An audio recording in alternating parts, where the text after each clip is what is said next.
તો હેલો મિત્રો, હું છું આપનો હાર્દિક.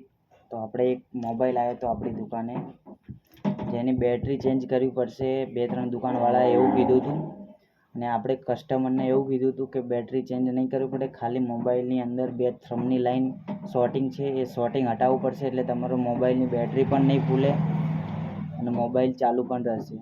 માત્ર આપણે ખર્ચો ખાલી 450 રૂપિયા કીધો હતો. તો આપણે અત્યારે મોબાઈલ ચાલુ થઈ ગયો છે, કસ્ટમર આવ્યા નથી, પણ તમને બતાવી દઉં કે જોઈ લો ચાલુ થઈ ગયો છે કે નહીં.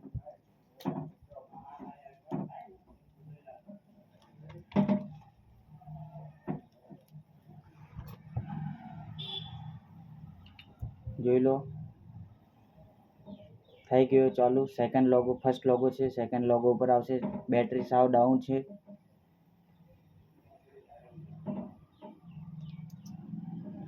બેટરી સાવ ડાઉન હતી, ઓટોમેટિક જાજી થઈ છે. 2 થી 3 ટાઈમ આવું થશે, ઓટોમેટિક વર્કિંગમાં થઈ જશે. બેટરી બદલવાની જરૂર નહીં થાય. કોઈ કસ્ટમરને કીધું હતું 2500-2000 રૂપિયા ખર્ચો થશે, આપણે માત્ર 450 રૂપિયામાં જ મોબાઈલ ઓકે કરી આપ્યો છે. તો મળીએ નેક્સ્ટ બ્લોગમાં.